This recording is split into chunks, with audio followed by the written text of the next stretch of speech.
This is the On the Mark podcast, bringing you facts, opinions, and personal experiences from the outdoor industry. I got the opportunity to shoot an AR-15. That was one of the funnest experiences that I've had. It's pretty exciting. It's a big rush. Presented by Sightmark, an industry leader in optics, bore sights, night vision, and more. Make your mark. Welcome to the On the Mark podcast. I'm your host, Jeff Hamilton. Today, we are in the Sightmark studio. Sightmark is the sponsor to this show. They put the whole thing together and make it possible for me to come in here and talk, and anybody who wants to listen. So Sightmark is definitely the backbone to this podcast. And speaking of Sightmark, today I have joining me in the studio the president of Sightmark, James Sellers. James, how you doing this morning? Doing great. It's great to be here. I want to start off a little bit with just a little bit of background about you, where you came from, how you got started, and then we'll kind of roll that into, how Sightmark got started and got developed. Absolutely. But before I begin, I want to say thank you to Jeff. You've done a fantastic job. Sightmark podcast on the Mark is awesome. It's engaging. It's fun. I can't wait to hear you have on next. So anyway, I'm glad to be here, and appreciate that. Always willing and excited to share a little bit about Sightmark and what we're about. So Cool. It's good. Awesome. So my background, we could probably spend a lot of time in a deep dive on this. But essentially, for those of you that don't know, I was actually born and raised in Michigan. Very nice. I love the outdoors, and since I was a young boy, spending time out in the field, in the forests and streams, marshes and swamps and lakes and streams, all that really was part of what I was growing up. And from a very young age, I always felt the most happy when I was outside. Yeah. From there, had just I couldn't ask for a better childhood. I had a very inspirational father who was more like a philosopher. Yeah. Who was always had principles and ideas and was talking about, the Constitution and liberty and freedom. He always thought it was very, very important at a young age to shoot. Sure. And so what was your experience? What was your first shooting experience? What was that about? Well, my first shooting experience started off really young. I grew up on a family farm about an hour south of here, where I still live currently. Awesome. Yeah. And it was one of those things that we just always hunted and had guns around. I was taught from an early age, how to handle firearms safely. I think I knew the 4 main rules to gun safety before I knew most other principles that children know. It's like the other kids in school thought I was weird because I knew weird things like that. But my first experience was just my little Red Ryder 22, or my little Red Ryder BB gun, just pumping that thing up and shooting at bottle caps and anything I could. Well, actually, it depends on what you consider, because I also grew up with those little, nowadays, I don't even know if they still make them, but the little revolver pop guns that look super realistic. They used to have the magazines. Yeah. And Yeah. that was awesome. I had the one that the bail flipped over, and you could put the little circular pops in, Yep. and it would actually make a bang when you fired it. Yep. Those were the toys that we played with growing up. The realer, the better at that time. Yeah, exactly. And now it's kind of like, we need to make everything orange and green and make sure it doesn't look any type of realistic, which I get it in a sense, but at the same time, kids like to experience those types of things. They want to be like dad, and they want to be like these people that they strive and see full-grown adults do. So I think there's some merit to, allowing children to play with these types of things and also teach them while they're doing it, hey, we're not going to point these at people. We're going to shoot at objects and targets, My son is 2. And I'll tell you right now, my son, within the last month, has started experiencing Nerf guns. They're fun. And he loves them.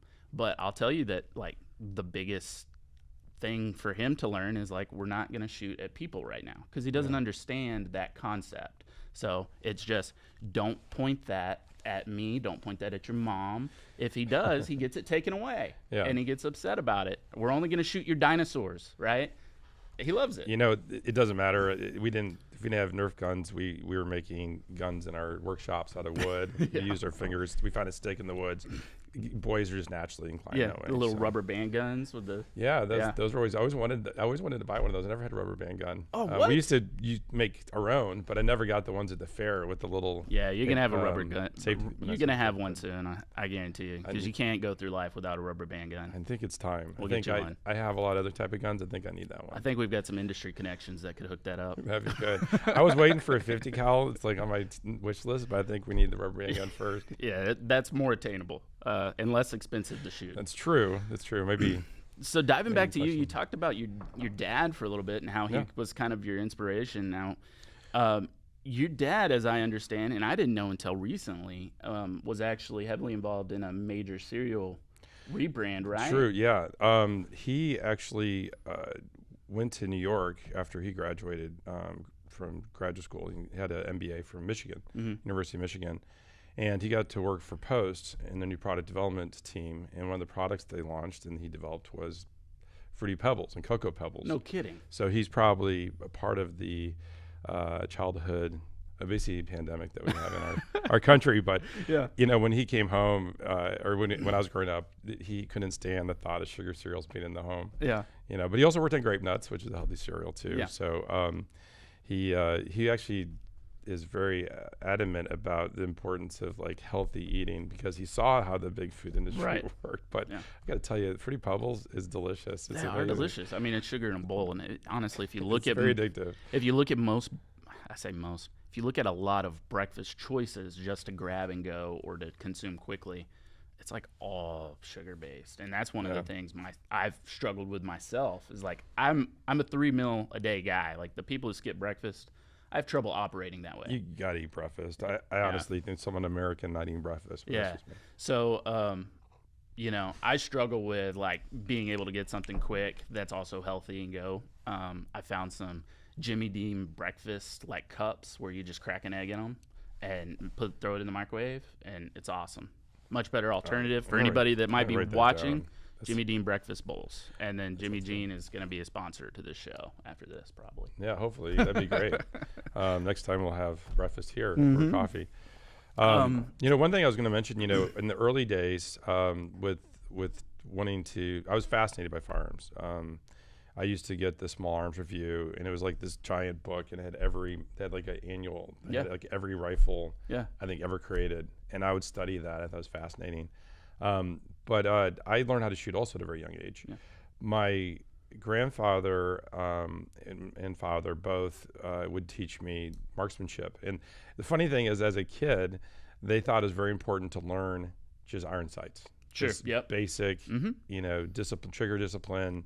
And so I learned kind of the fundamentals that way. And I always wanted to have optics on my rifles. I always dreamed of, looked at scopes, at how I could shoot a mile with this thing. It'd be great. So that was always something I really wanted to do. But I really wasn't, that was not available to me. So maybe that drove my passion of, I want optics on my rifle. I got to have it. It's funny you say that because both my father and my grandfather would not put an optic on a 22 or a 30-30. And so both of those calibers, in either of their gun safes, would never have an optic on it. They were like, these are iron sight guns. It's what we need to shoot.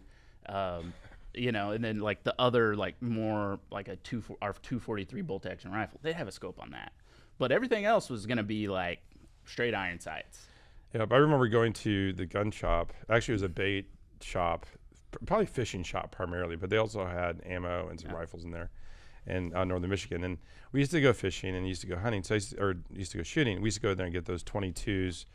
I think they were like 25 cents or 50 cents a box. Yeah. Back in those days. But I remember looking through the scope and just being hooked. I was like, man, this is so cool. You can see so much more detail. Yeah. Shot placement gets better. Right. You know, it's so awesome. But yeah, I didn't get in. It was much later. I don't know if I started shooting regularly with the optic until I was out of college. Really? Yeah. Okay. So how did that turn into Sightmark? Well, I think that you know, a couple of things that kind of again resonated. You know, I mentioned that I grew up in the outdoors and enjoyed just basically in the morning, I'd wake up, I remember when I was really little, I'd put a compass. Mm-hmm. I'd have a little canister, the plastic canister for 35 millimeter with a bunch of matches in it, just in case. Yeah. You never know. Yeah. And I'd have this little tiny, Swiss Army with like 5. It was like the 5 option Swiss Army. I never had the cool one. Got the little scissors that doesn't cut anything. I don't even think I had the scissors. Oh, really? Yeah, it was the small one, Yeah. the 5 different things. And then, of course, again, I was upset I never had the 101 tool one, the one that's like giant. Right. Never had that. But anyway, so I get up in the morning, grab very few things, and sometimes I grab my 22 rifle, which was I guess my father got it from his uncle when he grew up on a farm. So I go out and have the 22. If we come across rats at the junkyard or whatever, shoot those, and we'd shoot. I actually go in the woods and shoot a lot of bottles. Yeah. Back in Michigan, the hunters used to go out there with a bottle of whiskey, sit underneath a tree, and they'd come back if they shot a deer or the whiskey was gone. Yep. So I would shoot these late 1800s vintage bottles, which about an hour worth $100 Yeah, a piece. probably bottles. I probably blew $1 million worth of bottles as a kid. But it did help marksmanship. And when the bottles started running out, I started shooting, bottle caps and everything else. But yeah, those were really great times. And I think the thing is like young men, young boys especially, really need an opportunity to be men or learn to be men. And I think, for a lot of children now are growing up in suburbs, they're growing up in cities, and they just don't get an opportunity. So one of the things that I wanted to do is I wanted to do something that would help continue our outdoor tradition, and then spark that imagination of a child, whether they're at a range in an urban area, it doesn't matter, whether they're out shooting skeet or they're going out hunting. I just want people to have that desire to go do that and experience that, so they can have just a little bit of that. And I'll tell you another thing too. For me, when I was young, I mean, don't mind sharing, I wasn't strong academically. I had dyslexia. Sure. I found school difficult. I was very interested in books and things, but it just was difficult. Right. I really wasn't the type of kid that just want to sit in a classroom all day. I had to sit still and listen to somebody lecture to me. It just wasn't my thing. So the outdoors was my great escape. Mm-hmm. That was where my mind would go free, and I'd imagine great things, and really built my character. Sure. I think it wasn't for the outdoors, I don't think I would have amounted to much, because early on in my academic career, it looked like it was going nowhere. Well, and it seems like I've heard similar stories about people who just naturally flourished in the outdoors, just the environment of it, and then academically, like they just weren't tuned into school, or they just really, like, when they were in class, their mind was somewhere else. Their mind was out hunting, or just walking around with their gun shooting, and in their mind, that's always on their mind. What I identify that is finding your passion very early on, as to where in some other cases, you have people that will be very highly educated with a lot of success in the education system, but all the way up until after college, and they still have not found any type of passion. And what ends up happening is they just go do some job that they don't have a drive to do. And that happens so much. It's a huge issue. Sightmark, if it can just play a small role in getting young boys and girls having a chance to be proficient and good and trusted and competent with something, is huge. And I would really love that. I would stress anybody that's got, especially boys aren't designed to sit inside a classroom at a desk all day. We're just not wired that way. If you have a young boy, get them outside. It doesn't matter if they're hunting or shooting or just walking or hiking or riding bikes or playing sports. Get them outside. They need that. And if it really wasn't for the outdoors, I don't think I would have ever found something that I felt like connected to, accomplishing and passionate about. And that passion did end up driving me to continue to work hard. You learn things by being outdoors. You learn how to solve problems and figure things out and keep going, enduring. And that's the same skills that you need. We do need education. It's very important. And I always joke with everybody. So if I was given me enough time, I'd probably get a PhD and I'd be like writing books. But I did end up getting a master's degree in business with the desire to develop technologies. So that ended up culminating with kind of a background in business and technology development, with the idea of to do it with something. Originally, I wanted to go in defense industry. It's probably because I loved firearms. I thought that would be really great. Another kind of funny tidbit, I couldn't get hired in the defense industry without an engineering undergraduate. Really? Yeah, everybody wanted to see a mechanical, or electrical, or something like that. So, yeah, so that was kind of my background. Before I started Sightmark, I was working for a controls company, a manufacturer of controls based in the U.S. And I saw the power of a good product culminated with good people dedicated to a cause. So, but you know what? Everything's need-based. At the end of the day, companies are successful is because they found an opportunity in the marketplace where people weren't getting what they needed. Right. And ultimately, that's kind of the birth of Sightmark, was in the notion of what I felt like was a missed opportunity in the outdoor space. And again, you got to look at the early 2000s, late 1990s. Yeah. It's a different environment than it's today. And if people go back and think about what was happening, then it's extremely different landscape. Right. So I don't know, were you shooting in the early 2000s? Were you still, yeah. Okay. Oh, yeah. Do you remember how the industry was kind of afraid of the AR-15? Yes. Within a sense, I was still pretty young then. And my family had not ventured into the AR-15 space yet. So we had a bunch of traditional hunting rifles, your bolt actions, your lever actions, and stuff like that. That was primarily what we used. But I remember the stigma that was attached, and frankly still is attached in some ways, to the AR-15, even though today it's the most commonly purchased firearm platform on the market.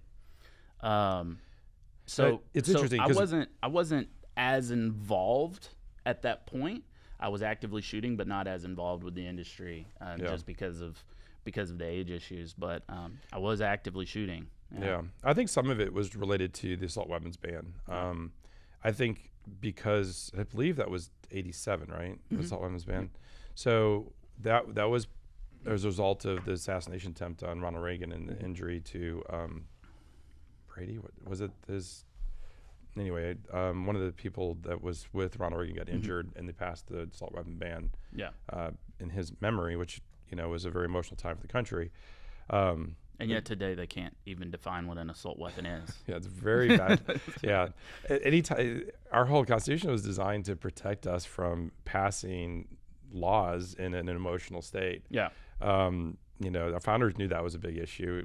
Most of the worst laws ever passed were knee-jerk reactions to something and then badly thought out that were ill-defined. So that was one of them. We never even defined what that was like.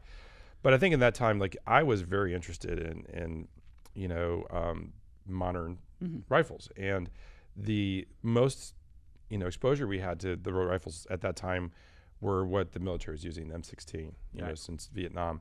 And, and you had in the 90s when we had the first Iraq involvement. In the 2000s, we had a continued involvement after 2001, Afghanistan and Iraq. Yeah. And, all these soldiers would come home familiar with shooting the M16 platform and other military type rifles. And it's everybody if you look at the history and time forever in hunting, we always chase technology. Yeah. Technology often starts to be adapted and tested and improved for a battlefield. Yep. And then if it works better, guess what? That's what everybody wants. Right. And you really couldn't beat the versatility of the AR-15. Yeah. It is very effective and efficient. It is a very easy to use. It's safe. It doesn't. Accuracy and safety is very important. Yeah. And I think that people saw how the potential of that when it was popularized, and a lot of folks started using it for their recreational uses. That was unknown in the industry. The industry was totally marketing bolt action, traditional hunting, and so that was that really was the environment Sightmark was in. We took a hard look at that, and we're like, okay, this AR-15 is really amazing. It is fun to shoot. It's really inexpensive to make. It's a lot less expensive to make than a traditional bolt action with the heavy barrels and the heavy stocks. It's very versatile. It's easy to put rails on it. Actually, at that time, the rails weren't that common, which was one of the problems. You had handles, and you had to put a handle mount on the thing. Yeah, you had the big hand guards that covered up 80% of the barrel. So, back in the early days, like, we wanted to do all the accessorizing, like the people that came back from Iraq and Afghanistan were using. We wanted to bring that so people could go shoot targets and experience the state of the art. Right. Anyway, so ultimately, Sightmark was really about taking that new technology and the new way of shooting and bringing it to the masses. Sure. And one of the things that we felt that was important in the beginning is, the AR-15 is a really great versatile too. How do we make it better? You put a rifle scope on it, which is great, but rifle scopes are, the Remington 700 grain. That's like for long distance shooting and accuracy. But wouldn't it be really cool if you could have a, what's the most traditional rifle scope out there, hunting rifle scope? What magnification range? I don't know, 3 to 9. 3 to 9. There you go. 3 to 9 is great, versatile. You shoot 100, 200 yards, no problem, right? But for an AR-15, it can go everything from really quick acquisition to long distance shooting. Yep. So what's the solution there for a rifle scope? You want a 1x to something. Yeah. So we started working in that direction, thinking, it'd be really cool to have a rifle scope that's designed for quick acquisition shooting and long distance accuracy. So that'd be an unpopular thing. We also went and looked at what was in the stores, and it's interesting because you'd see like the kids using red dots. Yeah. And they would be on BB guns and airsoft guns. They were terrible. The accuracy was not good. There were some that people would use for like turkey shooting, just basic old red dots. And then you had like companies like EOTech and Aimpoint from Sweden, which are really high-end military designed, very, very expensive. Yeah. And that wasn't the reach of the masses. Again, Sightmark, we really wanted to be something that would get people into shooting and hunting and make that a passion, feed that. The average person. Well, I'll say there's the exceptional person, which is to me the person that wakes up every day, goes to work, puts in a solid day's work, saves their money, come home, have a family, and then they struggle, they work hard, they try to be the best parents they can be, they help the kids with their homework, they make sure they have clothes and food on the table. They work for what they have. To me, America is about people that work for what they have. Yeah. So I wasn't really worried about providing optics to the people that didn't have to work. Right. And that's not interesting to me. Right. If money's no object, then go play with the military stuff. Right. Go do that. Yeah. You know what? I'd rather get the guy that's going to get it, love it, be passionate about it, and use it. Yeah. I can tell you there's a lot of folks out there that have gun safes full of stuff they don't use. Yeah. I want people to use our stuff. Right. So, so that was the kind of, a foundation of the brand. Sure. So we're looking at the red dot. So the red dot, to me, was completely open. Nobody was really doing that at that time.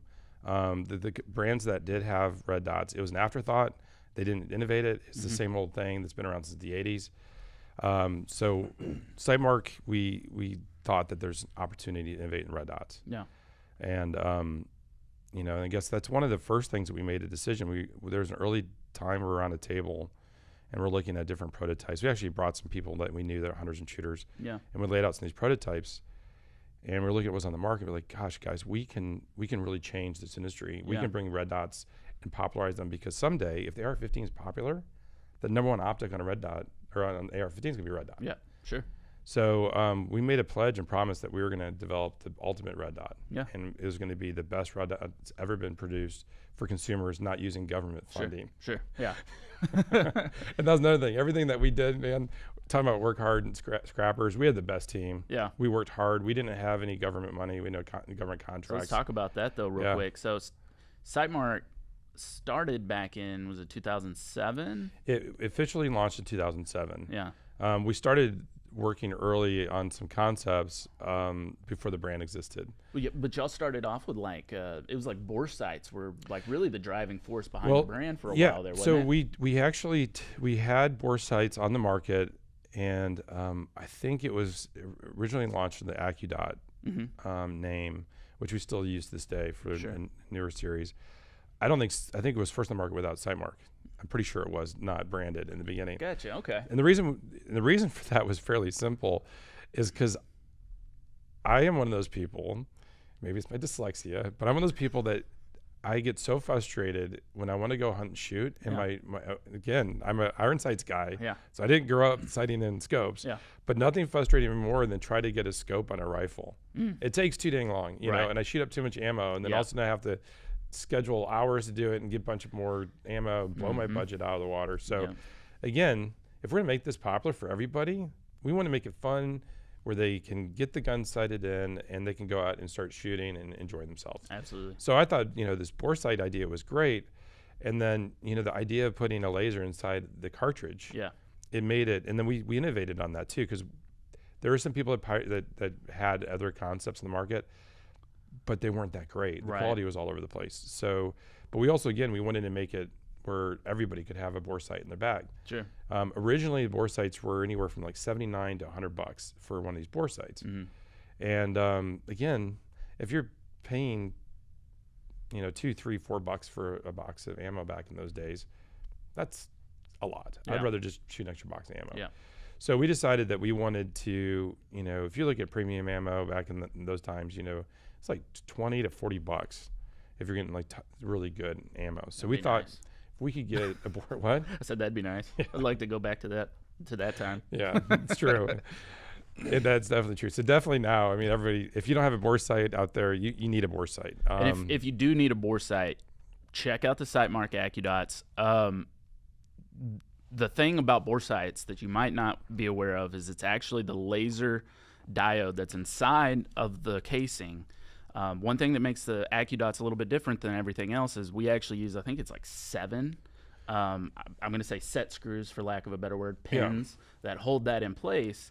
And some of our competitors don't do that. And what you can do is the roll test. Yeah. Put it on a table, roll it. If that laser has any movement at all, it's not going to be as accurate. And I guarantee the Sightmark AccuDot bore sights are going to be the best. Spot on. Yeah, no, absolutely. If you're looking for, if you don't have one, you should be looking for one because it's that useful of a tool. You're right. The manufacturing process, we went back and we looked at that. And the way we end up solving that is we end up basically creating barrel analogs. So every one of our bore sights gets put into a barrel, and then it gets put into a test grid. And all those set screws you're talking about, that's how we get the diode perfectly centered to the theoretical impact point of every caliber. Awesome. So when you get it, it's tested and to perform. Yeah. And actually another thing too with that is we also knew that there's a lot of people that there's a lot of change. There's new calibers, there's like exotic, older calibers. Sure. So we actually have to this day the most specific caliber available. So that was one of the things that we worked really hard on in the beginning. Yeah. But we also knew that some folks have 20, 30 different rifles and they use all this different ammo. So we actually, one of the first patent we ever had was for a magnetic attaching universal bore sight, and which was awesome. And then I think we're in the first people, I think civilian-wise, we were the first people to do a green laser. Gotcha. So you could sight in actually at 100 yards, which was insane. Right. So you didn't have to do a 10-foot, you can actually do it at 100 yards where you're shooting. So that was even more accurate. Sure. So to this day, we offer full complement. We still have, patented technology that allows for attachments to the barrels, make it even easier and faster. We have green lasers now that allow you to sight in 100 yards. Right. So we go from bore sights and being super successful with those into the red dots dots. And it took us a while. Yeah. One of the things is that people don't understand is there was no civilian comparable product in the market. We came out with the best quality product that was on the market, and we did that for years.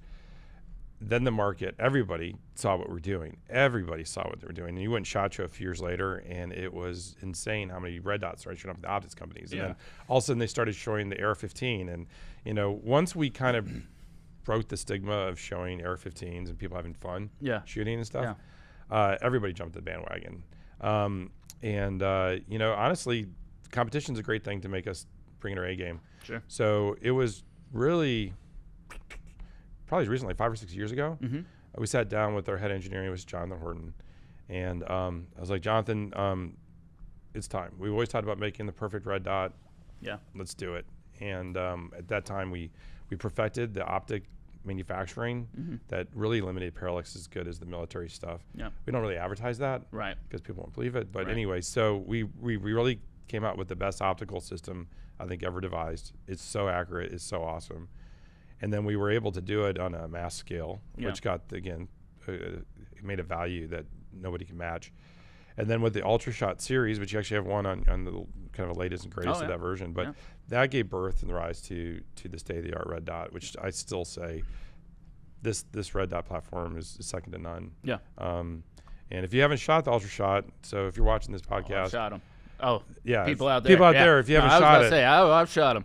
you got to get out and see it. It's a joy to shoot. We have like this crisp, bright reticle that works even in the sunlight. Even if you're in like the Sahara Desert, we have a model that has a sun shield on it and a brightness setting. If you can't see the target, you need to get glasses or something. So. And fast forward to today, I mean, just like the products are constantly changing and getting better, industry trends are changing, and right now what's become wildly popular is actually putting optics on handguns.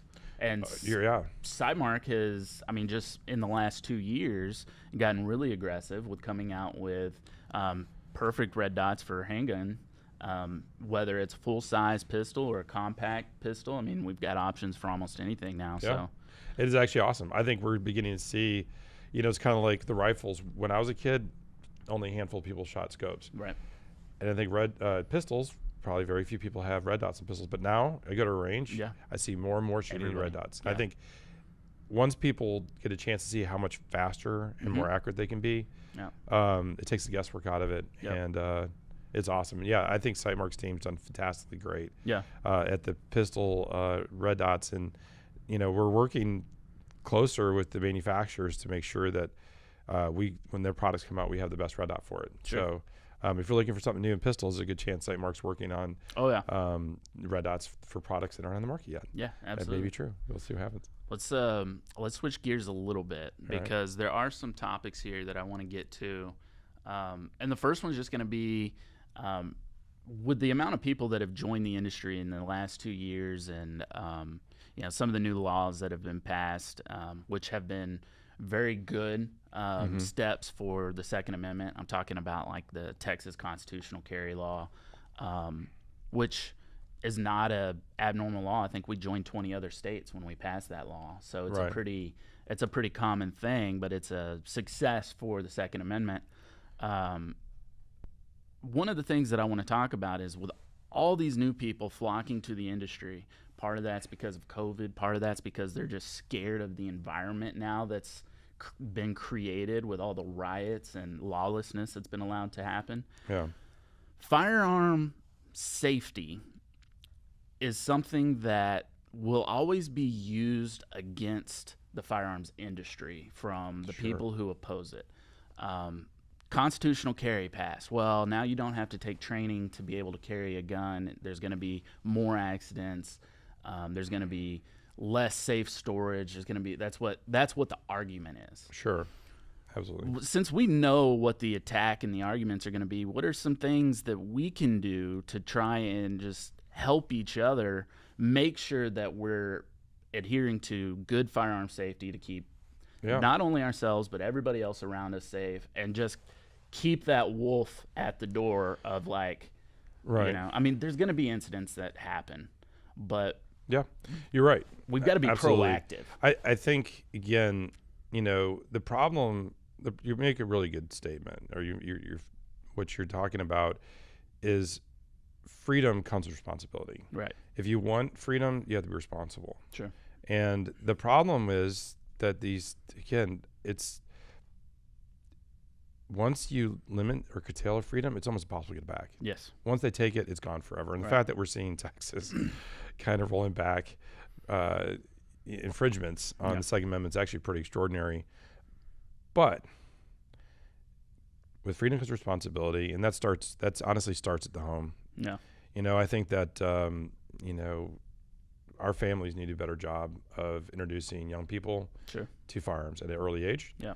They need to teach them how to operate the firearm, how to store a firearm, how to, the ins and outs. Yeah. So if your son comes over to a friend's house and they don't practice proper safety, right? There's a firearm not secured in a safe. All right, first of all, if you have kids, lock the guns up, keep them secure. I understand that you might not live in the most safe place, or you might feel like you need that firearm. Just do it safely. Right. Keep it locked up. Right.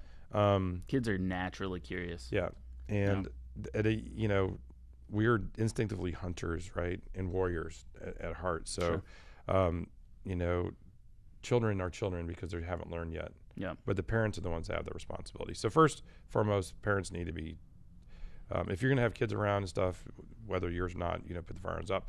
But if you teach your kids how to use a firearm, they're going to be a lot less likely to get hurt by a firearm that's being not used or stored properly. So yeah, absolutely. I would say start with that. I think getting kids outdoors shooting and be proficient is also important because it teaches responsibility. Nothing tells a child that you value them and trust them than giving them an opportunity to learn how to use a firearm. Yeah.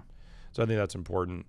And I think the other thing too is like we got to expand beyond our household. Mm-hmm. If willing, if you have friends, family members, nieces, nephews, if your wife doesn't shoot, if whatever, take them out with you. Right. Enjoy the outdoors with them. Do it in a fun, safe way. And, Sure. and please, for the folks that are teaching somebody to shoot for the first time, don't put out a 308 the first time they shoot. Yeah. Give them a 22. Right. Or a 223 even. Give them something they're going to enjoy. Yeah, make it fun. I know it's funny sometimes to Yeah. watch somebody Yeah. with an elephant gun fire the first round. But you know what That happens? turns them off. You know what happens is you have I don't remember, 2 years ago, there was I think it was CNN reporter went to the gun range first time. He was doing an investigative or opinion piece. So he went to the gun range to shoot a firearm, and I think they gave him an AR-10. I don't know what the caliber was, but an AR-10 is going to be a larger caliber. Yeah. The dude shot it, first time ever shooting a rifle. Some of it might have been theatrics. Yeah. But he said it was absolutely terrifying. Scariest thing he's ever done. And I'm like, Yeah. Well, his parents failed him first and foremost. yeah, for sure. And then it probably was a hit piece. It was set up for failure from the beginning, though. It was a hit piece. But if that same scenario happens, though, where people say, you know what, I'm ready to start shooting. I want to get a deer hunting rifle, and somebody hands them a 308, and it's the first thing they've ever shot. Right. And you're like, Yeah. it's okay to take little baby steps, First time I shot a deer rifle was a 30-06. Yeah. And it was awesome. I loved it. It was great. But you have to know how to shoot. Right. I knew how to hold it properly and brace myself, or whatever. Yep. Well, I think that's important. The other thing is I think we have some image work to do. This is the age of taking the worst case scenario and publicizing it. Right. I'll tell you this too. The people I know that own firearms, people that hunt and shoot, are the best people I've ever met. Yep. If you need somebody to help you out in a tough situation, if your car's broken down, if you need somebody to help you with a problem, they're going to be the ones that step up first and take care of it. Yep. And I know there's a lot of fine people out there that don't hunt and shoot, but generally speaking, I don't know if I've ever met somebody that hunted and shooted that wasn't good people. Right. I just haven't. Yeah. So for what that's worth, we need to be keeping that in mind when we are enjoying our freedoms. Yeah. Yes, we have open carry in Texas. And I think there's times where that's appropriate. It's your own business, your own house, your own land. Of course, you could always go up and carry there. Right. I prefer concealed carry, and I'll tell you why. I think concealed carry is better when criminals do not know who's armed and who's not. Sure. And also, if somebody is wanting to do harm or is unstable, I don't want them to be able to reach a firearm. I just think it's better to keep it hidden. It keeps all the cards on your side. So I would recommend, because there's people out there that never seen a firearm, or there's also people culturally that live in some very awful crime-ridden neighborhoods, Right. where the only people that have firearms are criminals, and they're doing terrible things with them. And guess what? They can't legally own a firearm anyway. Right. But they have them. So let's try to teach people that firearms mean responsibility. Let's don't flaunt it. Let's don't try to excite and anger people. Let's be good stewards of firearms. If there's an issue or a problem, rise up the occasion, we'll solve it. But let's not go looking for trouble. Well, and that's the thing with the constitutional carry here in Texas. It does allow for both open and concealed carry, and I'm of the same mindset of you. Of it needs to be concealed. I carry open carry sometimes when I hunt, but that's on my own private property for the most part. Other than that, it's concealed. And the reason is, same thing. I don't want to paint an unnecessary target on me. If there is going to be an active shooter in a public space, I don't want to be the first person he points out because he can clearly see I'm armed. They're going to take out the biggest threats to them first, and it doesn't make any sense to not give yourself the element of surprise if you have the opportunity to do so. Yep. So that's my whole mindset of it. Of course, I've made a Facebook post about that same thing recently, I bet And that- everybody attacks on Facebook, But here- whether they agree with it or not. But here's the thing: I think that the people that are, I think people are gonna be upset at me for saying that they should not, they should carry concealed rather than open carry. But the reason why I think it's important to have an open carry law is that we have so many laws that if somebody doesn't like your political ideology, they can find any law and they can take away your rights, lock you up, fine you, all this stuff. So in the past, people, you have a concealed carry, you take off your jacket, all of a sudden it's exposed. Right. You now committed a crime. Yeah. You did nothing wrong. Right. So I agree that they shouldn't criminalize that. Right. And I also agree that it's better to, give the person, a free pass, until the point they committed a crime. I don't believe that you punish people for crimes they didn't commit. I don't think it's right to take innocent, law-abiding citizens and treat them like criminals. Sure. So I totally agree with why they're decriminalizing and making rights of ours, restoring that to the people. Absolutely. But we need to be responsible if we want to keep them. And then we want to bring more people into our industry, Yeah. into our lifestyle, into our culture. Be the person that you would want to go shooting with when you're hunting for the first time. Absolutely. And I'll also say another thing too, for all the folks that we have some great dealers out there. The dealers are very, very important in spreading the word about firearm safety and responsibility. Demystify the purchase process, especially for a new person. Yep. I know it's frustrating when people don't know a semi-automatic from a revolver, from a rifle, from a shotgun, and they don't know even which direction. But you got to treat them like a customer and try to educate them and make them feel welcome. Yep. It's been one of my biggest rants is people are hesitant to go into gun shops. They're hesitant to go to the range.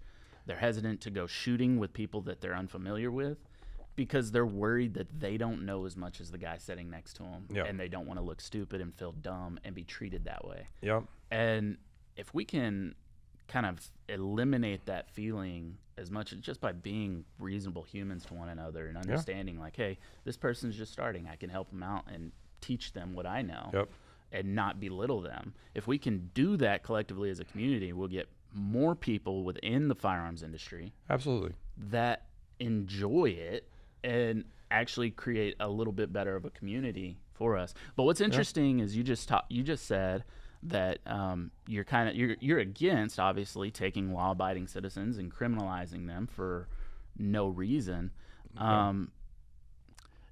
Somebody tried to sneak some red flag laws into the 2022 National Defense Authorization Bill. The red flag laws, this particular set of red flag laws, were targeted towards military. Seriously. Ex-military, and basically what they're saying is once you've left the military, you're then subject to have your guns removed if anybody decides to flag you with these red flag laws. The argument being what? I mean, is this in Congress now? Or It's in Congress now, This is scary stuff. Okay. It's very scary. And for one, there's the civilian side of red flag laws, which have existed in other states for a while. I'm against those as well because I think it's very wrong to criminalize somebody before they've ever committed a crime. Right. There are obviously safety issues, safe storage issues. Like if somebody walks over to somebody's house and he's got guns laying out all over the living room and he's got a 4-year-old running around, maybe, okay? But it's that person's responsibility to take care of their children and their home, right? My problem comes in to play when we talk about red flag laws, both on a civilian side and a ex-military side. One, targeting ex-military just tells me that we've trained these guys to use firearms and we don't want them to own firearms once they are out from underneath our control. Man, this sounds like a science fiction movie. This is it does insane. kind of, right? It's honestly that scary. But for the civilian side of things, red flag laws are scary as well. And it all comes down to, are they successful within reason? And how do you gauge that success? To me, a red flag law can only be successful if there's due process. The problem comes into play is like, okay, what is due process and who gets to decide what that is? Right. Currently, we have a administration that is anti-gun, pushing very strong anti-gun narratives. We've got the ATF proposing some weird point system for pistols that is completely open-ended, where literally, if somebody tried to red flag me, the ATF could come into my home, look at my guns, use this weird proposal that has not been passed yet, but if it was passed, could look at any of my AR pistols and say, okay, well, you have a red dot on here, so you got a point for that. Oh, you got a foregrip on here, you got a point for that. This stock could be shouldered, so you get a point for that. And 4 points, you've committed a felony at that point. Yeah, and so it's like that to me is not appropriate due process. Like, if it opens up the door for you to literally be attacked by, like you said, we've got all these laws on the books, and if they really wanted to, they could pin you for something. It's a slippery slope. Yeah. And I don't know if we can ever avoid it completely, but that's what scares me about the whole red flag situation. I think you bring up a really interesting point. You know, I am very concerned, or immediately, you know, the idea that reality is somebody else's opinion becomes reality is a very slippery slope. And I hate to say this, but it seems like society's jumping on that one pretty hard. But I don't understand how one person's definition and experience sensitivity and what they consider scary should somehow impede my freedom. Right. So I think that that's a terrible precedent to allow somebody else's reality, false reality, to be imposed on, again, law-abiding people. Yeah. You know, where you're getting close to something that is kind of the heart of the issue. And I think that whoever wrote the law, trying to understand, I always try to understand how people think and why they said what they did. Right. I think they're probably concerned about people that PTSD, that come back from a combat situation where they served their country well, were put in some terrible situations, and they're higher prone to depression and suicide. That's a fact. Yeah. And we know some very good people personally that,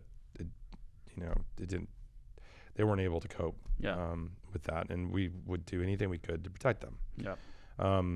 With saying that, though, does that mean we take our freedoms away and lock people in bubbles? No. We can't do that. So I think we do need better mental health care, and we do need to do a better job for our veterans who serve the country. I don't think you take the rights away. No. I think that's awful.